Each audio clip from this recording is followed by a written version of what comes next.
इस वीडियो में हम लोग क्लास 10th के केमिस्ट्री के सभी चैप्टर्स का वन शॉट रिवीजन करेंगे। तो सबसे पहले स्टार्ट करते हैं हम लोग chemical reactions and equation chapter से, जो आपका फर्स्ट चैप्टर है। तो केमिकल रिएक्शन किसको कहते हैं? जब कोई भी सब्सटेंस, जब मान लीजिए दो या दो से अधिक सब्सटेंस मिलकर के कोई तीसरा सब्सटेंस बनता है और उसका कुछ अलग प्रॉपर्टीज वगैरह होता है, तो इसी को हम लोग कहते हैं केमिकल रिएक्शंस। और केमिकल रिएक्शन को ही उसके फार्मूला या सिंबल के फॉर्म में रिप्रेजेंट करना कहलाता है हमारा केमिकल इक्वेशन। तो सबसे पहले नंबर पे जो हमारा आता है वो हमारा आता है फिजिकल और केमिकल चेंज। तो फिजिकल और केमिकल चेंज में क्या डिफरेंस होता है? तो फिजिकल चेंज जो होता है वो टेम्पररी चेंज होता है, जहाँ पे केमिकल चेंज परमानेंट चेंज होता है। फिजिकल चेंज में नया सब्सटेंस कोई भी नहीं बनता है, लेकिन केमिकल चेंज में नया सब्सटेंस बनता है। फिजिकल चेंज में जो होता है मास वगैरह चेंज नहीं होता है, लेकिन केमिकल चेंज में मास वगैरह चेंज होता है। इसके अलावा फिजिकल चेंज में कोई भी एनर्जी की रिक्वायरमेंट नहीं होती है, लेकिन केमिकल चेंज में एनर्जी एब्जॉर्ब या रिलीज किया जाता है। तो ये मेन डिफरेंस था हमारा फिजिकल और केमिकल चेंज का। तो कोई भी अगर केमिकल रिएक्शन होता है तो वहाँ पे कई प्रकार के आपको चेंजेस देखने को मिल सकते हैं। हो सकता है वहाँ पे गैस रिलीज हो रहा हो सकता है वहाँ पे आपका स्टेट चेंज हो रहा हो। जैसे मान लीजिए हाइड्रोजन और ऑक्सीजन मिलेगा, तो हाइड्रोजन और ऑक्सीजन के मिलने से बनेगा हमारा पानी। तो हाइड्रोजन भी क्या चीज़ है? गैस। और ऑक्सीजन भी हमारा गैस है, और पानी जो बना वो लिक्विड है। कलर चेंज हो सकता है किसी का, तो किसी का प्रेसिपिटेट बन सकता है। तो ये सब चेंज होता है। एनर्जी इंक्रीज या डिक्रीज हो सकता है। तो ये सब चेंजेस देखने को मिलता है। इसके बाद हमारा आता है केमिकल इक्वेशन। तो केमिकल इक्वेशन जो होता है वो मान करके चलिए कोई भी केमिकल रिएक्शन हुआ है उसको फार्मूला और उसके सिंबल्स के फॉर्म में पूरे रिएक्शन को लिखना ही हमारा केमिकल इक्वेशन कहलाता है। ठीक। इसके बाद केमिकल इक्वेशन को बैलेंस करना बहुत ही ज़्यादा ज़रूरी होता है। केमिकल इक्वेशन को क्वेश्चन पूछ देगा बैलेंस करना क्यों ज़रूरी होता है?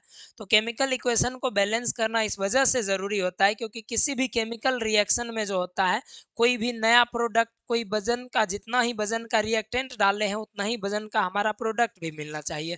तो केमिकल रिएक्शन के दौरान कोई नया वजन बनता या घटता नहीं है। तो इसी को चेक करने के लिए कि जितने वजन का हम रिएक्टेंट डाल रहे हैं उतने ही वजन का प्रोडक्ट भी होना चाहिए। तो इसी को चेक करने के लिए हमारा केमिकल रिएक्शन को बैलेंस किया जाता है। केमिकल रिएक्शन को बैलेंस करना क्लास में ऑलरेडी सिखा चुके हैं, जिसमें एक ट्रिक भी बताए थे कि सबसे पहले हाइड्रोजन और ऑक्सीजन को छोड़ करके बाकी सबको पहले बैलेंस कीजिए, उसके बाद ऑक्सीजन को बैलेंस कीजिए और सबसे अंत में हाइड्रोजन को बैलेंस कीजिए। आपको बैलेंस करना थोड़ा सा आसान हो जाएगा। ठीक। इसके बाद हम लोग सीधे अगले टॉपिक पे चलते हैं कि एक केमिकल रिएक्शन जो होता है वो किस किस प्रकार के इंफॉर्मेशन को देता है। केमिकल इक्वेशन तो दो प्रकार के इंफॉर्मेशन को हम लोग को देता है, एक क्वालिटेटिव इंफॉर्मेशन और एक क्वांटिटेटिव इंफॉर्मेशन। क्वालिटेटिव इंफॉर्मेशन में होता है कि उसमें बताया जाता है कि उसका कैसा स्टेट है। जैसे कि मान लीजिए सॉलिड अगर है तो उसको स्मॉल एस से लिख दिया जाता है, लिक्विड को स्मॉल एल से, गैस को स्मॉल जी से, या गैस रिलीज होता है तो ऊपर अपवर्ड एरो बना दिया जाता है। सॉल्यूबल है अगर वाटर में तो एक्वस, मतलब पानी में मिला हुआ है तो एक्वस सॉल्यूशन तो एक्यू लिख दिया जाता है। प्रिसिपिटेट बन रहा है मतलब पानी के साथ अगर वो नहीं डिजोल्व हो रहा है तो उसको पीपीटी लिख दिया जाता है, या फिर डाउनवर्ड एरो करके दिखा दिया जाता है। इसके बाद हमारा जो आता है इसमें टेम्परेचर, प्रेशर, कैटलिस्ट, हीट वगैरह को, तो टेम्परेचर के लिए डेल्टा साइन, ट्रेंगल साइन का इस्तेमाल कर लिया जाता है। इसके लिए प्रेशर के लिए प्रेशर पास्कल या फिर एटीएम, प्रेशर में प्रेशर के लिए यूनिट लगा दिया जाता है एटीएम। कैटलिस्ट है तो वहाँ उसका नाम लिख दिया जाता है। हीट एनर्जी को भी डेल्टा साइन से दिखा देते हैं हम लोग। और इसके बाद जो है हमारा ये सब एग्जाम्पल है जो ब्रैकेट में उसके फिजिकल स्टेट्स को दर्शाया हुआ होता है। इसके अलावा दूसरा इंफॉर्मेशन क्वांटिटेटिव इंफॉर्मेशन है कि जैसे मान करके चलिए कि यहाँ पे हाइड्रोजन है, तो हाइड्रोजन में कितना मॉलिक्यूल आया है? तो दो मॉलिक्यूल हाइड्रोजन का है और एक मॉलिक्यूल में दो एटम है। तो यहाँ पे टोटल हाइड्रोजन का एटम 4 एटम आ गया। तो ये हुआ क्वांटिटेटिव इंफॉर्मेशन, यानी उसके मास को बताना या नंबर ऑफ मोल्स या मॉलिक्यूल्स को बताना, ये हमारा होता है क्वांटिटेटिव इंफॉर्मेशन। ठीक। इसके बाद हमारा आता है अलग अलग टाइप का रिएक्शन, तो जिसमें सबसे पहले नंबर पर आता है कॉम्बिनेशन रिएक्शन। कॉम्बिनेशन रिएक्शन होता है जब दो सब्सटेंस आपस में, दो अलग अलग सब्सटेंस आपस में मिलते हैं और उसके बाद कोई तीसरा सब्सटेंस बनाते हैं, तो इसको हम लोग कहते हैं कॉम्बिनेशन रिएक्शन। जैसे ए और बी कोई अलग अलग सब्सटेंस है, दोनों मिलकर के एक सब्सटेंस बनाए, उसको हम लोग कहेंगे कॉम्बिनेशन रिएक्शन। डीकम्पोजिशन रिएक्शन क्या होता है, एक ही सब्सटेंस दो या दो से अधिक भाग में टूटता है, तो इसको कहते हैं डीकम्पोजिशन रिएक्शन। कॉम्बिनेशन रिएक्शन का सबसे फेमस एग्जांपल है हमारा वाटर बनाना, हाइड्रोजन और ऑक्सीजन के मिलने से जो हमारा वाटर बनता है, ये चीज हमारा हो गया कॉम्बिनेशन रिएक्शन का। यहाँ से एक और रिएक्शन जो बड़ा फेमस है वो है चूना प्लस यहाँ पे हमारा पानी मिलाना। चूना में पानी मिलाना तो कैल्शियम हाइड्रोक्साइड बनता है और इसके साथ हीट रिलीज होता है जो कि हाईली एक्सोथर्मिक रिएक्शन होता है, तो ये हमारा हो जाता है क्विक लाइम। ठीक, ये क्विक लाइम हो गया और ये स्लैग्ड लाइम हो जाता है, ये हमारा स्लैग्ड लाइम हो जाता है।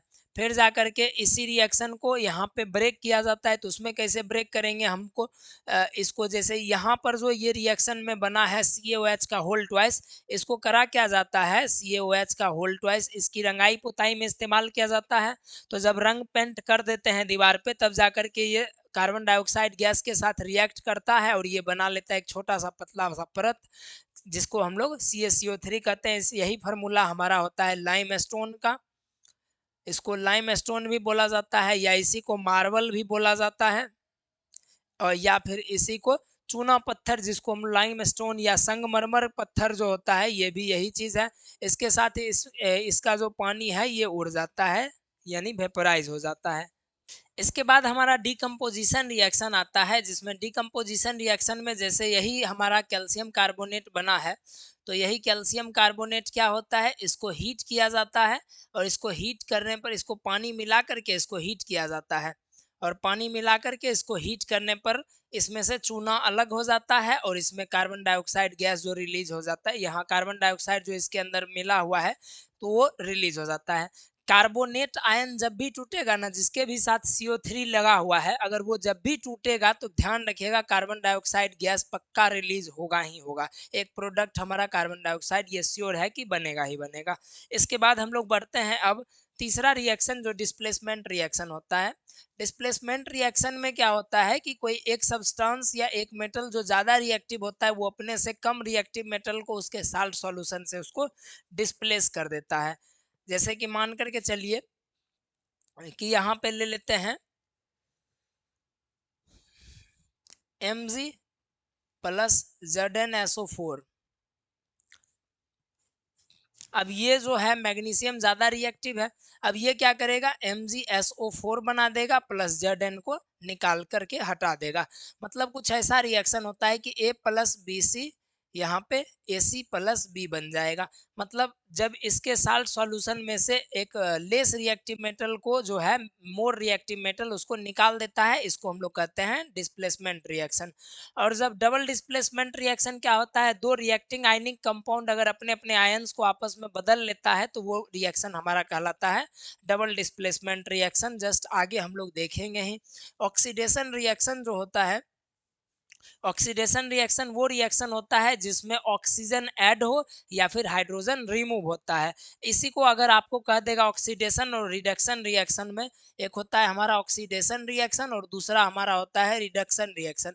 इसी में आपको बोल देगा डिफरेंस बताने के लिए ऑक्सीडेशन रिडक्शन में, तो आपको क्लास में भी बताए हैं एक, इसका ट्रिक जो है हमारा RAIL रेल और इसका गार्ड GARD नहीं GARD, removal of hydrogen, addition of oxygen, increase of oxidation number और लॉस ऑफ इलेक्ट्रॉन।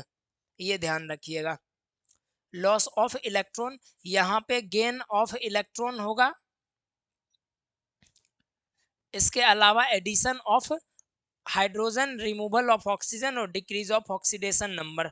तो इलेक्ट्रॉन के फॉर्म में बोले तो इस प्रकार से आप अपना बता दीजिएगा डेफिनेशन, और अगर ऑक्सीडेशन और रिडक्शन रिएक्शन को सिर्फ ऑक्सीजन हाइड्रोजन के फॉर्म में बोले या कुछ भी नहीं बोले तो सिंपल सा बता देंगे कि जिस रिएक्शन में किसी सब्सटेंस के साथ ऑक्सीजन जुड़ रहा हो या फिर उससे हाइड्रोजन अलग हो रहा हो तो उसको हम लोग कहते हैं ऑक्सीडेशन रिएक्शन, और यदि किसी सब्सटेंस से हाइड्रोजन जुड़ रहा है या ऑक्सीजन अलग हो रहा है तो उसको कहते हैं हम लोग रिडक्शन रिएक्शन, और जिसका ऑक्सीडेशन हो रहा होता है उसको कहते हैं रिड्यूसिंग एजेंट, और जिसका रिडक्शन हो रहा होता है उस सब्सटेंस को कहते हैं ऑक्सीडाइजिंग एजेंट। ये ध्यान रखिएगा। इसके बाद हमारा आता है रेडॉक्स रिएक्शन।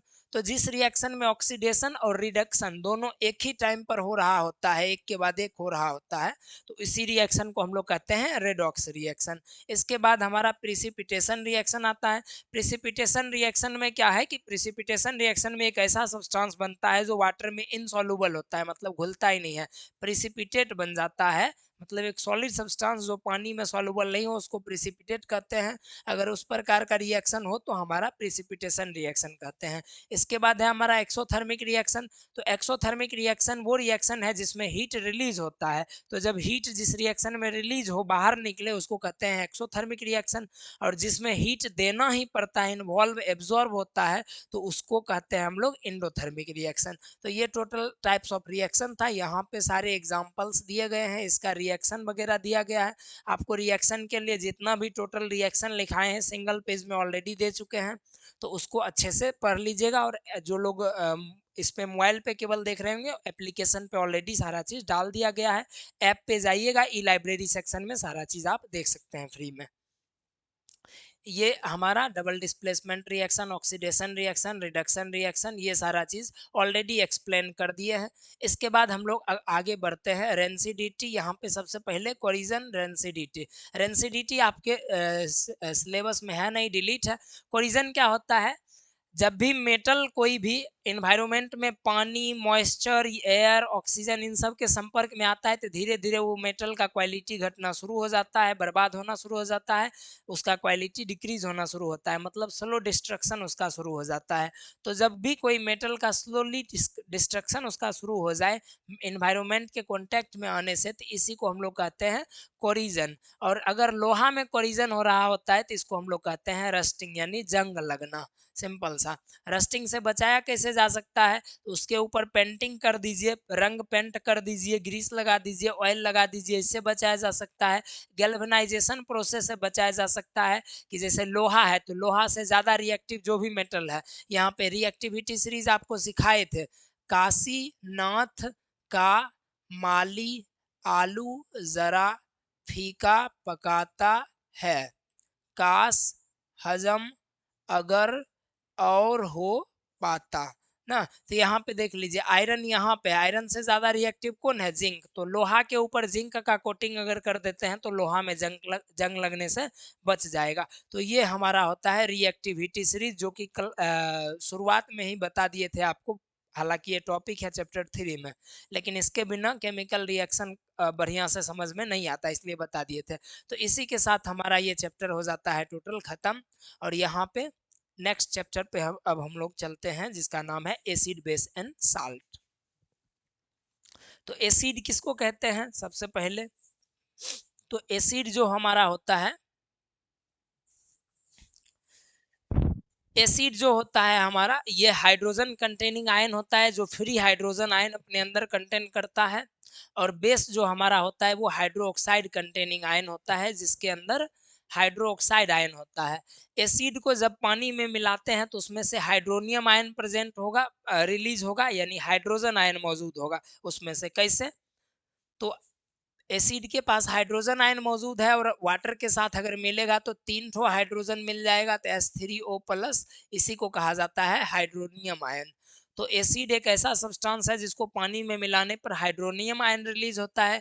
बेस एक ऐसा सब्सटेंस है जिसको मिलाने पर, पानी में मिलाने पर हाइड्रोक्साइड यानी OH हाइड्रोक्साइड आयन रिलीज होता है। ये ध्यान रखेंगे। इसके बाद हमारा आता है आयंस। यहाँ से क्वेश्चन पूछेगा क्या क्या चीज कि एसिड या बेस, यानी अगर ड्राई एसिड है या ड्राई बेस है तो वो अपना कैरेक्टर क्यों नहीं शो करता है। तो हमेशा ध्यान रखिएगा, एसिड या बेस अपना एसिडिक बिहेवियर या बेसिक बिहेवियर तभी शो करेगा जब उसको पानी में मिलाया जाएगा।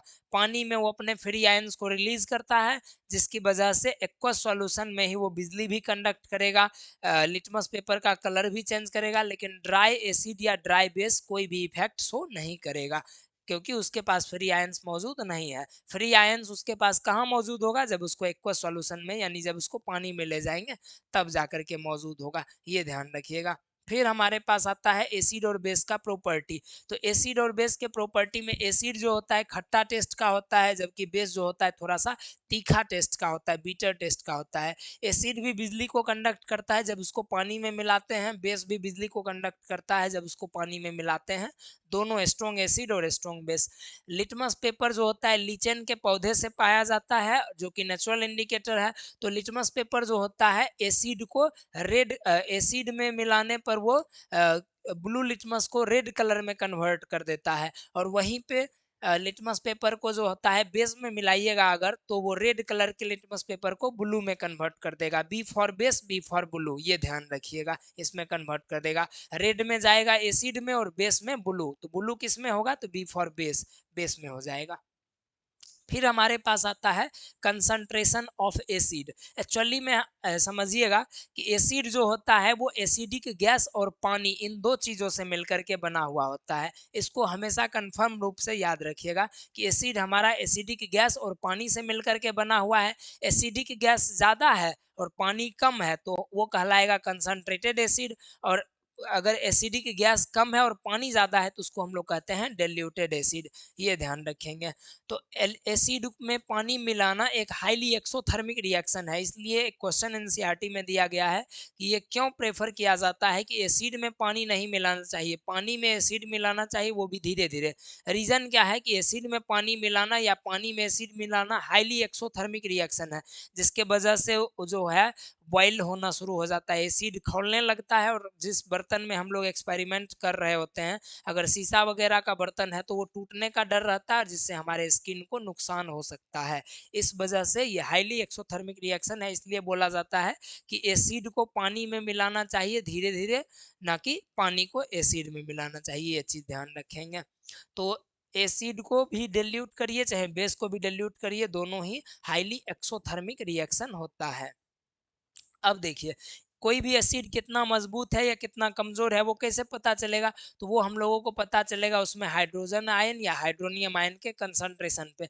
जिसके पास हाइड्रोजन आयन बहुत ज्यादा रहेगा वो स्ट्रॉन्ग एसिड होगा, जिसके पास हाइड्रोक्साइड आयन हाइड्रोजन आयन कम रहेगा वो हमारा क्या हो जाएगा, वीक एसिड हमारा हो जाएगा। जैसे कि स्ट्रॉन्ग एसिड में HCl और वीक एसिड में एसिटिक एसिड, जिसको हम लोग कार्बोक्सिलिक एसिड में इथेनोइक एसिड हम लोग कहते हैं। नेचुरल एसिड होता है, एक होता है सिंथेटिक एसिड। नेचुरल एसिड जो नेचर में खुद ब खुद पाया जाता है, फिर कई सारे फल वगैरह में पाए जाते हैं। और जो मेन मेड एसिड होता है, आर्टिफिशियल मिनरल एसिड होता है, वो मिनरल से इंडस्ट्री में बनाया जाता है, वो काफ़ी ज़्यादा खतरनाक एसिड होता है। लेकिन नेचुरल एसिड वीक एसिड होता है, ये ध्यान रखेंगे। स्ट्रॉन्ग बेस हाइड्रोक्साइड आयन ज्यादा मात्रा में मौजूद प्रोड्यूस करता है, जबकि वीक बेस जो होता है वो कम मात्रा में प्रोड्यूस करता है। स्ट्रॉन्ग बेस जो होता है उसका एक और नाम है जिसको हम लोग अल्कली कहते हैं, ये ध्यान रखेंगे। सोडियम हाइड्रोक्साइड इसका एक एग्जाम्पल हो गया, इसका एमोनियम हाइड्रोक्साइड इधर साइड एक एग्जाम्पल हो गया इसका। एसिड और बेस दोनों में कॉमन क्या चीज है, तो जरा सा समझेंगे। विनेगर जो सॉस वगैरह, यानी कि आप जब ब्रेड वगैरह लेते होंगे तो वो ऊपर से मिलाया जाता है, जिसकी वजह से थोड़ा खट्टा टेस्ट आता है, वो विनेगर एक्चुअली में होता है एसिटिक एसिड। ठीक, इसका सोर्स क्या है, तो नींबू है, और नींबू के अंदर पाया जाता है कौन सा एसिड, तो साइट्रिक एसिड। एक्चुअली में विनेगर नहीं, देखिए लेमन में हमारा साइट्रिक एसिड पाया जाता है, लेकिन एसिटिक एसिड हमको बनाया भी जाता है और दूसरा नेचर में भी पाया जाता है, दोनों तरीका से इसको ऑब्टेन कर सकते हैं। तो कुछ कॉमन एसिड्स वगैरह हमारे पास हैं, जिसमें विनेगर में एसिटिक एसिड पाया जाता है, टमाटर में ऑक्जेलिक एसिड पाया जाता है, ऑरेंज में साइट्रिक एसिड, नींबू में भी साइट्रिक एसिड, और टर्मरिंड जो इमली होता है उसमें टर्टेरिक एसिड का पाया जाता है, कर्ड में लैक्टिक एसिड पाया जाता है, अंट या स्नेक बाइट में फॉर्मिक एसिड पाया जाता है, ये ध्यान रखिएगा। तो इन सारे चीज़ों को अच्छे से ध्यान रखना है, यहाँ से क्वेश्चन रहता है। इंडिकेटर क्या चीज़ होता है? इंडिकेटर होता है कि कोई भी सब्सटेंस, एक ऐसा सब्सटेंस जो एसिड में मिलने पर ये बता दे कि ये सब्सटेंस एसिड है, बेस में मिलने पर ये बता देते कि ये बेस है, तो इसको इंडिकेटर कहते हैं। तो एसिड बेस इंडिकेटर इसको बोला जाता है एक्चुअली में। तो ये हमारा जो होता है 3 प्रकार का होता है। एक हमारा होता है ओल्फैक्टरी इंडिकेटर। ओल्फैक्टरी इंडिकेटर वो इंडिकेटर होता है जिसके स्मेल से, जिसको एसिड में मिलाएंगे तो अलग स्मेल, बेस में मिलाएंगे तो अलग स्मेल आ जाता है। तो स्मेल से अगर डिस्टिंग्विश करना होता है, बांटना होता है, पहचानना होता है, तो उस इंडिकेटर को हम लोग कहते हैं ओल्फैक्टरी इंडिकेटर। अब नेचुरल इंडिकेटर वो इंडिकेटर्स होते हैं जो नेचर में खुद ब खुद पाया जाता है, जैसे कि लीचेन से पाया जाने वाला लिटमस पेपर हमारा हो जाता है। टमा ये उसके अलावा जो है हमारा हल्दी, टर्मेरिक, वो चीज़ हमारा हो जाएगा नेचुरल इंडिकेटर। साइंथेटिक इंडिकेटर फेनोल्फेथेलिन जो हो जाएगा हमारा, ये चीज़ साइंथेटिक इंडिकेटर का मतलब हो गया कि जो बाद में बनाया जाता है आदमी के द्वारा, फिर से मेन मेड इंडिकेटर जो होता है एसिड बेस इंडिकेटर वो हमारा होता है फेनोल्फेथेलिन। अब इसका जरा सा कलर चेंजेस वगैरह देख लीजिएगा। रेड कलर का लिटमस जो होता है नेचर में रेड कलर का होता है, एसिड में ये रेड हो जाता है, बेस में ये ब्लू हो जाता है। ब्लू कलर का अगर लिटमस रहेगा तो एसिड में मिलने पर ये जो होता है, इसका नेचुरल कलर अगर ब्लू है तो एसिड में मिलेगा तो ये रेड बन जाएगा, और बेस में मिलेगा तो ये ब्लू बन जाएगा। फेनोल्फेथेलिन नेचुरली कलरलेस होता है, और ये एसिड में इसका कोई कलर चेंज नहीं होता है, ये वैसा का वैसा ही रह जाता है, बेस में ये पिंक हो जाता है। तो फेनोल्फेथेलिन केवल और केवल बेस का इंडिकेटर है, एसिड का इंडिकेटर नहीं है। मिथाइल ऑरेंज जो है रेडिश ऑरेंज कलर का या रेडिश ऑरेंज कलर का मेनली पाया ही जाता है ये चीज। तो इसमें जो होता है एसिड में मिलाने पर ये रेड कलर में कन्वर्ट हो जाएगा, बेस में मिलाने पर ये येलो कलर में कन्वर्ट हो जाएगा। ठीक, ये ध्यान रखेंगे। लिटमस पेपर को टेस्ट आप कर सकते हैं, मार्केट में ये आसानी से अवेलेबल रहता है। तो यहाँ पर हमारा फिजिकल प्रॉपर्टी एसिड बेस का खत्म हो जाता है। इसके बाद हमारा आता है chemical property of acid and base, जहाँ सबसे पहले पूछेगा कि एसिड को किसी मेटल के साथ रिएक्ट कराएंगे तो क्या मिलेगा। तो एसिड को किसी मेटल के साथ रिएक्ट कराएंगे तो साल्ट और हाइड्रोजन गैस प्रोड्यूस होगा। तो क्वेश्चन इतना सीधा सीबीएसई पूछता है नहीं, तो सिंपल सा कहेगा कि एक्स नाम का कोई मेटल है और किसी एसिड के साथ रिएक्ट कराए तो वाई नाम का कोई जो है गैस प्रोड्यूस हुआ, या फिर एक मेटल है जिसको एसिड के साथ रिएक्ट कराए तो एक्स नाम का कोई गैस प्रोड्यूस हुआ, और उस गैस को जलाने पर पॉपअप साउंड प्रोड्यूस हुआ या बबल्स रिलीज हुआ, तो वो हमारा पहचान करना है कौन सा गैस है। तो जहां पर बोले ना कि जलाने पर पॉपअप साउंड के साथ प्रोड्यूस होकर के जला, या फिर पानी में बबल्स छोड़ने लगा या किसी सॉल्यूशन में बबल्स छोड़ने लगा, समझ जाइए वो गैस है हमारा हाइड्रोजन गैस। तो मेटल यदि एसिड अगर मेटल के साथ रिएक्ट करेगा तो साल्ट और हाइड्रोजन गैस प्रोड्यूस करेगा। एसिड अगर मेटल कार्बोनेट के साथ रिएक्ट करेगा तो साल्ट, कार्बन डाइऑक्साइड और वाटर, ये तीनों चीज प्रोड्यूस करेगा, ये ध्यान रखिएगा। एसिड अगर मेटल हाइड्रोजन कार्बोनेट के साथ अगर रिएक्ट करता है तो भी सेम वही प्रोडक्ट बनाएगा, साल्ट, कार्बन डाइऑक्साइड और वाटर ही बनाएगा। और एसिड अगर मेटल ऑक्साइड, अब यहाँ पे जरा सा समझिएगा, मेटल ऑक्साइड जो होता है वो बेसिक नेचर का होता है, और नन मेटल का जो ऑक्साइड होता है, नन मेटल का ऑक्साइड ये हमारा होता है एसिडिक नेचर का। ये ऑब्जेक्टिव में पूछ देता है, ये ध्यान रखिएगा। मेटल का ऑक्साइड बेसिक नेचर का होगा और नन मेटल का ऑक्साइड एसिडिक नेचर का होगा, ये हमेशा ध्यान रखना है। जैसे कार्बन डाइऑक्साइड पूछेगा किस नेचर का है, कार्बन नन मेटल है, तो नन मेटल का ऑक्साइड ये हमारा हो जाएगा एसिडिक नेचर का। वहीं पे मैग्नीशियम ऑक्साइड, मैग्नीशियम हमारा मेटल है तो मेटल का ऑक्साइड ये हमारा बेसिक नेचर का होगा। और हमेशा ध्यान रखिएगा कि एक एसिड और एक बेस मिलेगा तो बनेगा साल्ट और वाटर, एक एसिड और एक बेस के मिलने से साल्ट और वाटर प्रोड्यूस होता है, ये हमेशा ध्यान रखेंगे। तो मेटल का ऑक्साइड क्या चीज है, बेसिक नेचर का हो जाएगा, तो ये बेस और एसिड मिलेगा तो साल्ट प्लस वाटर रिलीज होगा, ये ध्यान रखिएगा। और स्ट्रॉन्ग बेस और स्ट्रॉन्ग एसिड जब आपस में मिलते हैं, यानी स्ट्रॉन्ग बेस अल्कली हो जाता है, तो जैसे मान लीजिए यहाँ पे HCl सबसे स्ट्रॉन्ग एसिड और NaOH सबसे स्ट्रॉन्ग बेस, तो स्ट्रॉन्ग एसिड और स्ट्रॉन्ग बेस मिलेगा तो साल्ट बनेगा और वाटर बनेगा, साल्ट बनेगा हमारा neutral NaCl plus water release हो जाएगा। इसी रिएक्शन को हम लोग कहते हैं न्यूट्रलाइजेशन रिएक्शन। अब यहाँ पे ये भी समझने वाली बात है कि मान लेते हैं कि एसिड जो है, एसिड और बेस अगर आपस में रिएक्ट हो रहा है तो इसमें से किसका प्रॉपर्टी मेनली आने वाला है, जो साल्ट बनेगा उसमें किसका प्रॉपर्टी रहेगा, तो ये जरा सा समझिएगा। यहाँ पे साल्ट जो बनने वाला है ये नेचर कैसा होगा, इसका नेचर कैसा होगा। तो स्ट्रॉन्ग के लिए एस लिखते हैं, वीक के लिए डब्ल्यू लिखते हैं। तो अगर एसिड स्ट्रॉन्ग है, बेस भी स्ट्रॉन्ग है, तो बनेगा न्यूट्रल साल्ट। ठीक। अगर एसिड स्ट्रॉन्ग है, बेस जो है ये वीक है, तो इस बार बनेगा जो स्ट्रॉन्ग रहेगा उसका नेचर आ जाएगा, तो एसिडिक साल्ट बनेगा। ठीक। अगर एसिड वीक है और बेस स्ट्रॉन्ग है तो हमारा बेसिक साल्ट बन जाएगा। ये ध्यान रखिएगा, ये तीनों चीज अच्छे से ध्यान रखना है। फिर आगे देखिए बेस का क्या क्या प्रॉपर्टीज हमारा हो जाता है। बेस का ज़्यादा कुछ है नहीं। बेस कुछ ही मेटल्स के साथ रिएक्ट करता है जिसमें साल्ट और हाइड्रोजन गैस प्रोड्यूस करता है। इसका उतना ज़्यादा आपसे नहीं पूछेगा। और बेस जो होता है नन मेटल के ऑक्साइड के साथ रिएक्ट करता है, तो नन मेटल का ऑक्साइड क्या है, एसिडिक नेचर का है, तो एसिड और बेस मिलेगा तो साल्ट प्लस वाटर बना देगा। ये मेनली हमारा होता है। न्यूट्रलाइजेशन रिएक्शन क्या है, तो जब एक एसिड एक बेस के साथ रिएक्ट करता है, यानी स्ट्रॉन्ग एसिड स्ट्रॉन्ग बेस अगर आपस में रिएक्ट करेंगे तो न्यूट्रल साल्ट बनाता है, और इसी रिएक्शन को साथ ही साथ पानी भी रिलीज होता है, और इसी रिएक्शन को हम लोग कहते हैं न्यूट्रलाइजेशन रिएक्शन। इसका एग्जांपल ऑलरेडी दिए हुए हैं। ठीक। साल्ट भी हम लोग ऑलरेडी समझ गए, कॉमन साल्ट सोडियम क्लोराइड, इसका मेन सोर्स जो होता है ये समुद्र का पानी होता है, ये ध्यान रखेंगे। पीएच हमारा क्या होता है, इसको कहते हैं पोटेंज ऑफ हाइड्रोजन। पोटेंज का मतलब पावर हो जाता है, तो इसका फुल फॉर्म पोटेंज ऑफ हाइड्रोजन होता है। ये हाइड्रोजन आयन की कंसंट्रेशन को बताता है। अगर पीएच वैल्यू 7 है तो न्यूट्रल। पीएच स्केल कुछ इस प्रकार का होता है जिसमें वैल्यू 0, बीच में 7 और लास्ट में 14 होता है। 7 को न्यूट्रल बोला जाता है, 0 को स्ट्रॉन्ग एसिड और 14 को स्ट्रॉन्ग बेस। 7 से आगे अगर बढ़ते हैं तो हमारा स्ट्रॉन्ग बेस बेस बनते चला जाएगा, और 7 से अगर कम पे जाते हैं 0 की तरफ तो स्ट्रॉन्ग एसिड यानी एसिडिक कैरेक्टर बढ़ेगा 0 की तरफ, और 14 की तरफ अगर जाएंगे तो बेसिक कैरेक्टर बढ़ेगा। तो याद रखिएगा 7 अगर है तो न्यूट्रल होगा, 7 से अगर जो है कम है पीएच वैल्यू तो वो हमारा एसिडिक होगा, 7 से अगर ज़्यादा पीएच वैल्यू है तो वो सॉल्यूशन हमारा बेसिक होगा। ये ध्यान रखेंगे, ये ऑलरेडी हम लोग देख चुके हैं। पीएच इन डेली लाइफ, हमारा शरीर के अंदर का पीएच रेंज, हमारा शरीर जो होता है 7 से लेकर के 7.8 पीएच वैल्यू के बीच में हमारा शरीर काम करता है। एसिड रेंज, जब एसिड रेंज में पीएच वैल्यू 5.6 से कम हो जाए तब बारिश जो होती है वो एसिडिक रेन होती है, ये ध्यान रखेंगे।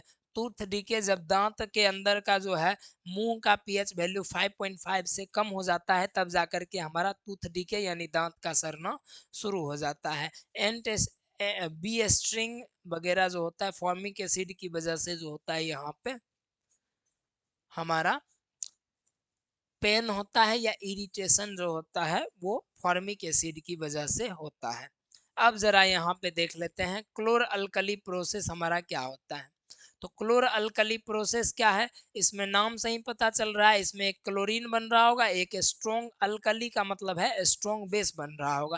तो एक प्रोडक्ट हमारा क्लोरीन होता है, दूसरा प्रोडक्ट स्ट्रॉन्ग बेस जो NaOH होता है, ये चीज हो जाता है।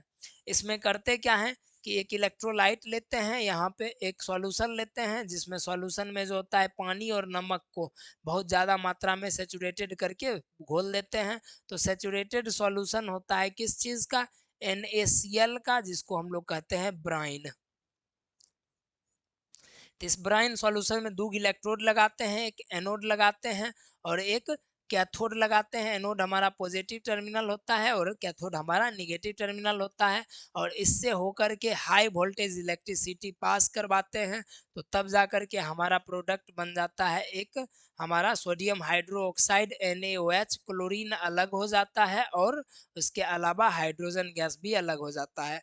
तो इन 3 प्रोडक्ट के अलग होने से मेन जो हमारा प्रोडक्ट है ये क्लोरीन और सोडियम हाइड्रोक्साइड यानी स्ट्रॉन्ग बेस हो जाता है, जिस वजह से इस रिएक्शन का नाम क्लोर अल्कली रिएक्शन या क्लोर अल्कली प्रोसेस रखा गया है। यहाँ तक समझ में आ गया होगा। फिर आगे देखते हैं। देखिए कौन कहाँ पे स्टोर होता है, तो यहाँ ध्यान से देखेंगे, हाइड्रोजन गैस जो होता है कैथोड पे स्टोर हो जाएगा, क्लोरीन गैस जो होता है ये एनोड पे हमारा स्टोर हो जाता है। ठीक, फिर जा कर के जरा सा देखिए, ये रिएक्शन है हमारा इस जगह पे, वही जो अभी बताए वही रिएक्शन है हमारा, प्रोडक्ट 3 ठो बनेगा। इसके बाद जो है यूज कहाँ किसका करते हैं, हाइड्रोजन गैस का रॉकेट के फ्यूल में इस्तेमाल कर लेते हैं। इसके अलावा एमोनिया फर्टिलाइजर्स खाद वगैरह बनाने के लिए इसका इस्तेमाल कर लेते हैं। और इसके अलावा जो है हमारा क्लोरीन यानी कि ब्लीच करने के लिए इस्तेमाल करते हैं, पानी को साफ करने के लिए इसका इस्तेमाल करते हैं, पीवीसी पाइप्स वगैरह में इस्तेमाल किया जाता है, स्विमिंग पूल में इस्तेमाल किया जाता है। सोडियम हाइड्रोक्साइड जो बेस है, इसको साबुन या डिटर्जेंट बनाने में इस्तेमाल करते हैं, पेपर बनाने में इस्तेमाल करते हैं, फाइबर्स बनाने में इस्तेमाल करते हैं। हाइड्रोजन और क्लोरीन मिला देते हैं तो हाइड्रोक्लोरिक एसिड बन जाता है, जिसका इस्तेमाल बड़े बड़े बॉयलर्स को साफ करने के लिए करते हैं। इसके अलावा NaOH और यहाँ पे क्लोरीन जो है ये हाउस ब्लीच या ब्लीचिंग फाइबर्स यानी कि साफ सफाई के पर्पज से इसका इस्तेमाल करा जाता है। तो इसमें जो प्रोडक्ट बना था ये है। अब हम लोग देखते हैं कि NaCl जो है हमारा, या सोडियम क्लोराइड जो है हमारा, इसमें से इसके मेन कंपोनेंट या इसके मेन जो है हमारे पास क्या क्या ऐसे प्रोडक्ट इसके बन करके रेडी होते हैं, साल्स वगैरह क्या क्या रेडी होते हैं, जिसमें सबसे पहले नंबर है ब्लीचिंग पाउडर। ब्लीचिंग पाउडर का जो केमिकल नाम है वो है कैल्शियम ऑक्सीक्लोराइड, जिसका केमिकल फार्मूला जो हमारा होता है CaOCl2 होता है। इसको कैल्शियम ऑक्सीक्लोराइड कहा जाता है। इसको बनाते कैसे हैं, तो स्लैग्ड लाइम और क्लोरीन को जब हम मिलाते हैं, कैल्शियम हाइड्रोक्साइड और क्लोरीन को जब हम मिलाते हैं और 100 डिग्री सेल्सियस यानी 373 केल्विन पर जब इसको हीट किया जाता है, तो हमारा कैल्शियम ऑक्सीक्लोराइड यानी कि ब्लीचिंग पाउडर बनता है, और अनरिएक्टेड वाटर मॉलिक्यूल्स जो होता है वो आउटलेट से बाहर आ जाता है। ब्लीचिंग पाउडर का इस्तेमाल घर को ब्लीच करने या टेक्सटाइल इंडस्ट्री, पेपर इंडस्ट्री में किया जाता है, ये ध्यान रखेंगे, या कपड़ा के इंडस्ट्री में किया जाता है। इसके अलावा ब्लीचिंग पाउडर यानी क्लोरीन जो है, इसको ऑक्सीडाइजिंग एजेंट के रूप में इस्तेमाल किया जाता है, साथ ही साथ पीने वाले पानी को साफ करने में क्लोरीन का इस्तेमाल करा जाता है। फिर हमारा आता है बेकिंग सोडा प्रिपरेशन। तो बेकिंग सोडा क्या होता है, बेकिंग सोडा में हमारा रॉ मटेरियल्स की जरूरत होता है, सोडियम क्लोराइड यानी नमक का, पानी का, कार्बन डाइऑक्साइड का, एमोनिया का। इन तीनों को रिएक्ट करने पर दो ठो प्रोडक्ट बनता है हमारा NH4Cl और NaHCO3। यहाँ पे एक एमोनियम क्लोराइड बनता है और एक जो होता है सोडियम हाइड्रोजन कार्बोनेट बनता है, जो कि थोड़ा सा कोरिसिव नेचर का होता है, जिसको हम लोग कहते हैं बेकिंग सोडा। हल्का सा कोरिसिव नेचर यानी बेस होता है तो कोरिसिव नेचर का होता है।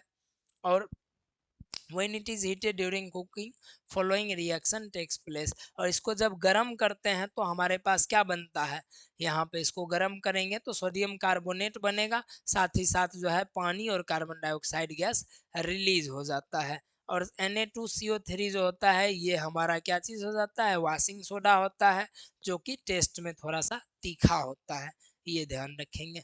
अब बेकिंग सोडा का इस्तेमाल कहाँ कहाँ करते हैं, तो बेकिंग सोडा का पहला इस्तेमाल एंटाएसिड्स के तौर पे करते हैं, न्यूट्रलाइजेशन रिएक्शन में एक्सेस एसिड रिलीज हो जाता है तब जा करके करते हैं। इसके अलावा soda acid type fire extinguisher में इसका इस्तेमाल करते हैं।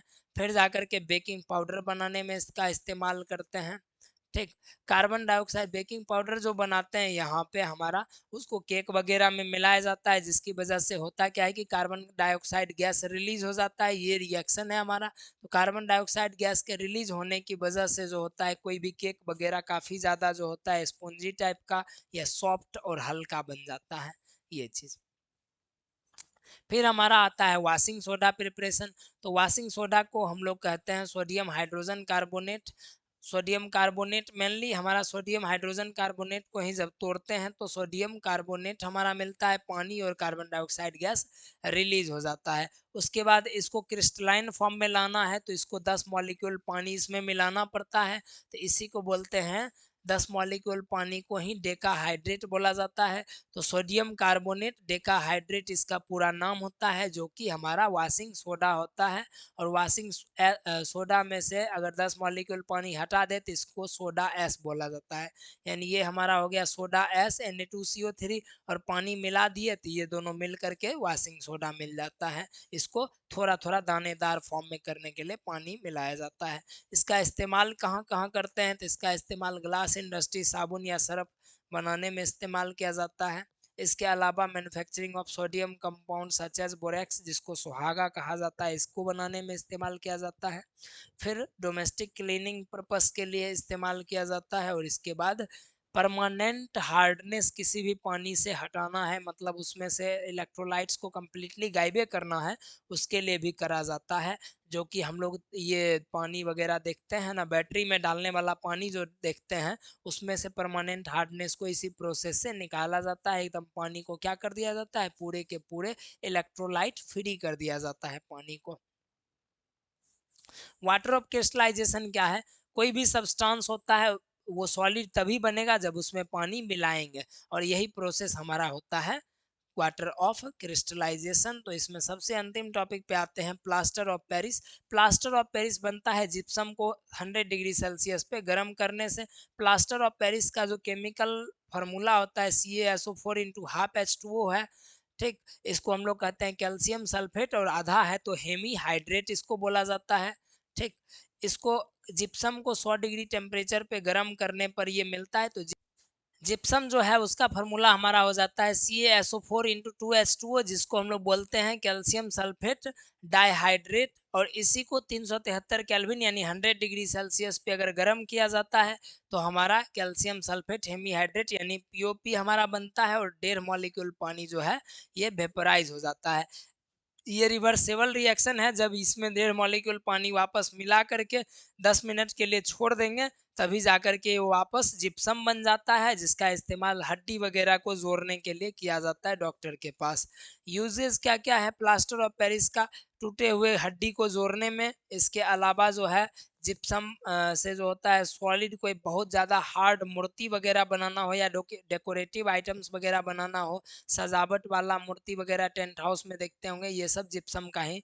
या फिर कोई परमानेंट अगर मान करके चलिए मूर्ति बनाना है, स्टेच्यू बनाना है, तो वहाँ पे जिप्सम से बनाया जाता है। खिलौना बनाने में, डेकोरेटिव मटेरियल्स बनाने में इसका इस्तेमाल किया जाता है। और सरफेस को काफ़ी ज़्यादा स्मूथ करने के लिए भी जिप्सम का इस्तेमाल किया जाता है। तो यहीं तक हमारा ये चैप्टर हो जाता है खत्म।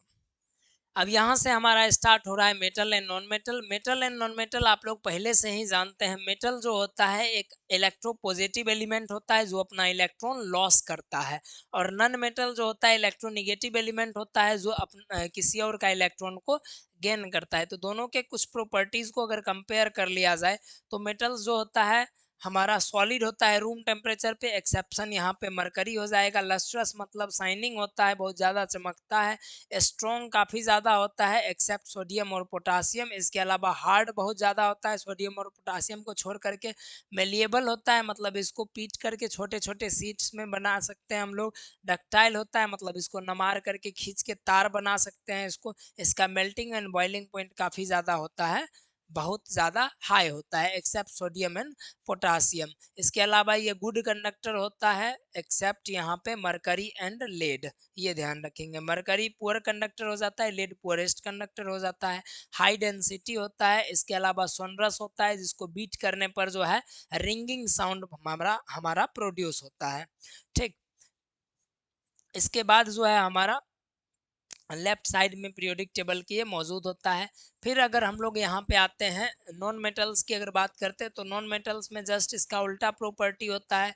Non metal solid liquid gas तीनों स्टेट में पाया जाता है रूम टेम्परेचर पे। गैस में केवल एक मात्र होता है, गैस केवल दुइये है। एक होता है मेटल हमारा गैस जो कि मरकरी है, और एक नॉन मेटल गैस है वो हमारा हो जाता है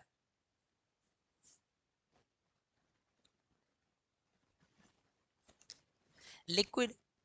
लिक्विड हमारा दो ठो ही है पूरे एलिमेंट में, एक हमारा मेटल लिक्विड होता है जिसको हम लोग कहते हैं लिक्विड लिक्विड हमारा पूरे पीरियोडिक टेबल में केवल दो ठो ही है, एक हमारा मेटल लिक्विड है जो मरकरी है और एक नॉन मेटल लिक्विड है जो हमारा ब्रोमीन है।